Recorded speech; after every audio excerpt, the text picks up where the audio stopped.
Fighting broke out overnight between rival factions along the Israeli-Syrian border. Initial reports claim Israeli jet fighters... Welcome, YouTubers. It's Imani Piu Latte once again. One of the topics I want to talk about today is addiction. To be an addict. Most people don't know the true definition of an addict.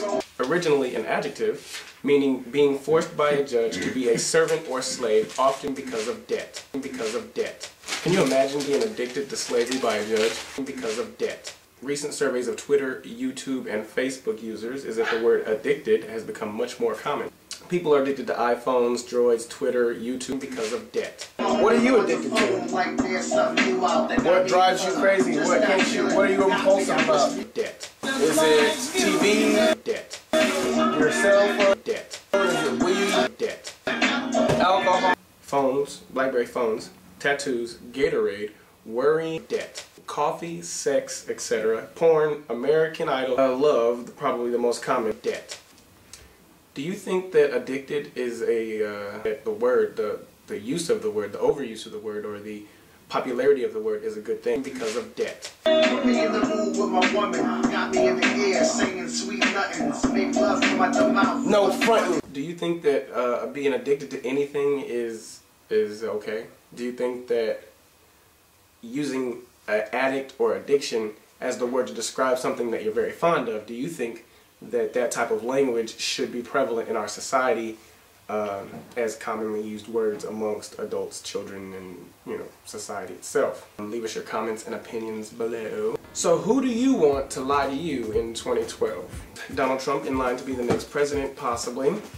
Will Donald Trump be running against Sarah Palin? 10% undecided Republicans are leaning toward Trump in 2012 if he runs. 10% of the undecideds favor Trump. Also on the roster, former Arkansas Governor, 2008 Republican presidential candidate Mike Huckabee at 19%. Former Massachusetts Governor and 2008 White House hopeful Mitt Romney at 18%. Former House Speaker Newt Gingrich at 14%. And 2008 GOP Vice Presidential nominee Sarah Palin at 12%. Independent Ron Paul, who ran Republican in 2008's presidential election, who is really an independent, and a couple of other no-names that you will not be voting for anyway, or even hearing about. Trump is being backed by all the other major candidates. In a Trump-less environment, if Donald Trump is not running for president, then everybody gets upped one except Sarah Palin, who basically has no chance of winning, period. But that's a good thing. My predictions for the 2012 election is Obama versus Trump. Hopefully it won't come to that. Hopefully it'll just be Obama. I really don't want him to be in the White House neither. But I'd rather have Barack Obama than Donald Trump. I mean, Donald Trump has bankrupted at least 3 or 4 of his businesses, and we don't need any more bankruption here, or bankruptures here in America. My vote, were I able to, of course, would be Ron Paul, the independent representative, who talks about the end to the debasing of the value of money, an end to inflation, in regards to how our money is inflated irregardless of goods and services. And his views more reflect that of the average real human being, let's not kill each other because of debt.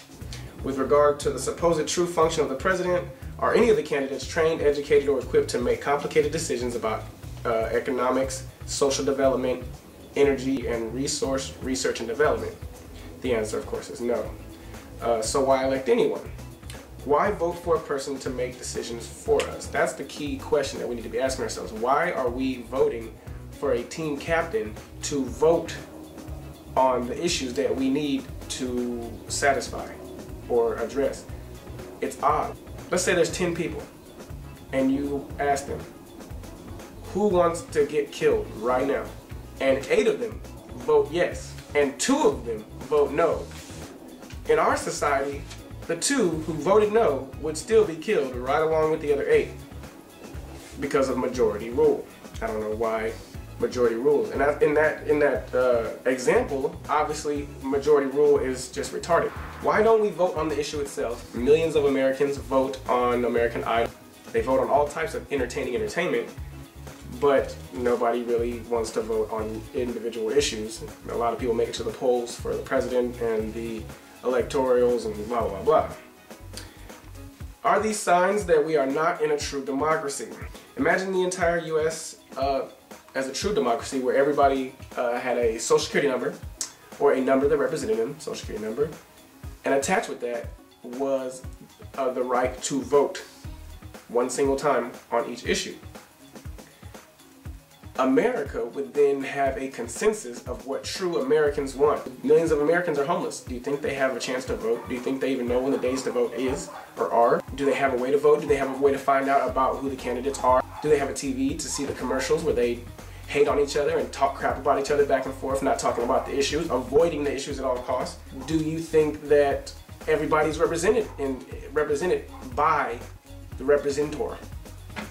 Do you think everybody is inside of the consensus, or do you think that 100% of people voting are people who are able to vote and who are more informed? What does your president for 2012 truly stand for, and is that person on the list of candidates? Are they talking about a resource-based global economy, a RBGE, geothermal energy, utilizing wind and solar energy? Are they talking about utilizing tidal wave energy, revolutionizing transportation, ending the healthcare crisis? Are they talking about anything that you care about? And if they're talking about it, do they sound undecided, iffy, flaky? It's because they are. A couple of world opinions, I'm going to go through them pretty fast. This is some of the views and comments left on YouTube regarding Trump. I'd support Trump, this is from Bubba. I'd support Trump right up to the point when I vote for Obama again, or Farrell. That makes sense. Palin and Trump appealing to the same people. So Trump in the race only hurts Palin, and Trump out of the race changes nothing. And either way, Palin loses. How is this newsworthy? Enough with reporting on candidates that can't win. FM. Oh yeah, Trump money speaks louder than anything. But I will like to advise you that you better rest your bid. You are not going to make it.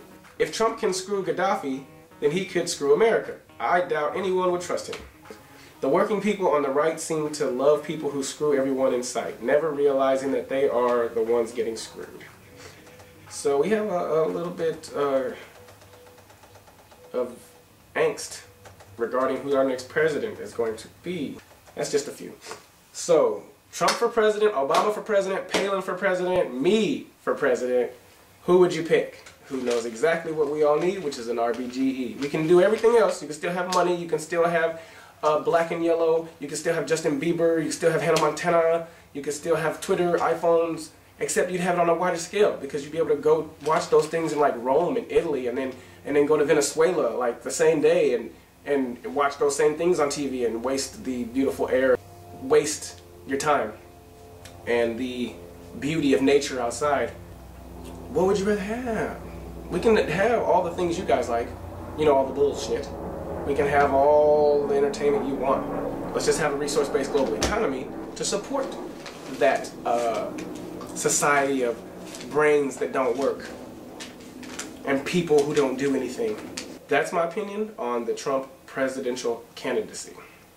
It's harder to say than it sounds. Tongue twister. Evolve Living. We'll be back.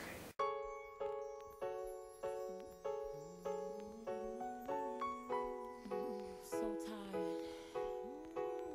Tired of all this drama. Minorities. I am a true minority. I am not a religious person, which shrinks me right down to the small group of people, and I'm black in America. Me being a believer of a resource-based global economy. Down, down, down.